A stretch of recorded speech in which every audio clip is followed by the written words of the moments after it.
Hello বন্ধুরা, আজকে একটা নতুন ভ্লগে তোমাদের সকলকে জানাই স্বাগত। বন্ধুরা, আজকে আমরা পাড়ার কয়েকজন মিলে পিকনিক করছি হাসান ভাইদের বাড়িতে। এবার তোমরা অনেকেই বলতে পারো এটা তো পিকনিক করার সিজন না, তাহলে কেন আমরা পিকনিক করছি? তাহলে শোনো, বর্ষাকাল বা বৃষ্টির টাইম হলেই কারো না কারো বাড়িতে তো খিচুড়ি হয়ই, আর বৃষ্টির টাইমে গরম গরম খিচুড়ি খাওয়ার মজাটা কিছুটা অন্যরকমই লাগে। আর আজকে আমরা যে কজন এখানে পিকনিক করছি সবাই একদিন একসঙ্গে বললো এই বর্ষার টাইমে একটা খিচুড়ি আর মাংস দিয়ে একটা পিকনিক হয়ে যাক। ব্যাস, এই কথা শোনার পরে সবাই রাজি হয়ে গেল, আর সবাই একসঙ্গে বললো আজকের দিনটা বাদ দিয়ে কালকে পিকনিক হয়ে যাক। আর শুরু হয়ে গেল এই বৃষ্টির দিনের এক রোমাঞ্চকর খিচুড়ি মাংসের পিকনিক। এখানে তো সবাই আনাজপাতিগুলো ছাড়াচ্ছে, কিন্তু আমি আর সাইনুল ভাই চলে যাই কলতলার দিকে, আর কলতলায় গিয়ে খিচুড়ির চাল ডালগুলোকে ধুতে সাহায্য করি। এই পিকনিকে আমাকে একটাই কাজ দিয়েছে, যেখানে যেখানে সবাই কাজ করবে সেই জায়গায় গিয়ে লাইট মারা, কারণ সব জায়গায় তো লাইট লাগানো নেই, ওই জন্য আমাকে কিছু কিছু জায়গায় গিয়ে মোবাইলের ফ্ল্যাশ জ্বালাতে হচ্ছে। বন্ধুরা, যে হাঁড়িটা হাসান ভাই ধুলো ওই হাঁড়িটায় তোমার খিচুড়ি রান্না করবে, ওই জন্য এখানে ওই হাঁড়িটায় কাদা লাগাতে এসছে।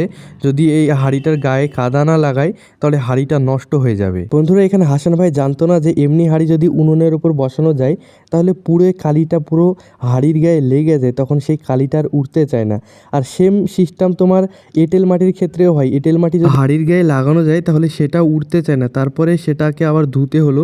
তারপরে কাকিমা আমাকে সঙ্গে করে নিয়ে গেল, তারপরে হাঁড়িটার গায়ে বেলে মাটি লাগালো, কারণ হাঁড়িটার গায়ে বেলে মাটি লাগালে উনুনে বসানোর পরে যে কালিটা পড়ে সেটা তাড়াতাড়ি করে উঠে যায়। আর রান্না বান্নার জন্য তো কাঠও তো চাই, ওই জন্য হাসান ভাইদেরই একটা জায়গায় অনেকগুলো কাঠ রাখা ছিল, সেখান থেকে আমি আর কাকিমা কিছু কাঠ নিয়ে যাই। আর তার কিছুক্ষণের মধ্যেই শুরু হয়ে যায় রান্না বান্না চাপিয়ে দেওয়ার পরে আমাদের তো আর কোনো কাজ থাকে না, কারণ সব কাজ তো আগে করে রান্না বান্না চাপাতে দেওয়া হয়।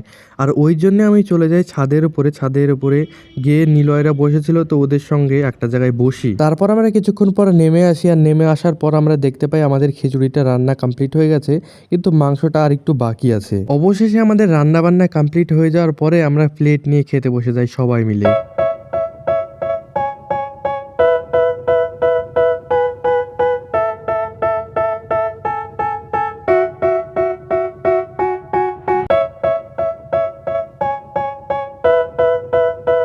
এখন বন্ধুরা, আমাদের পিকনিকের খাওয়া দাওয়া শেষ হয়ে গেল, আর আজকের সেই খিচুড়ির মাংসটা সেই টেস্টি ছিল, সেই সুস্বাদু একদম। বন্ধুরা, আজকের ভ্লগটা ভালো লাগলে অবশ্যই ভালোবেসে লাইক সাবস্ক্রাইব করে দিয়ে যেও। আজকের জন্য টাটা, বাই বাই।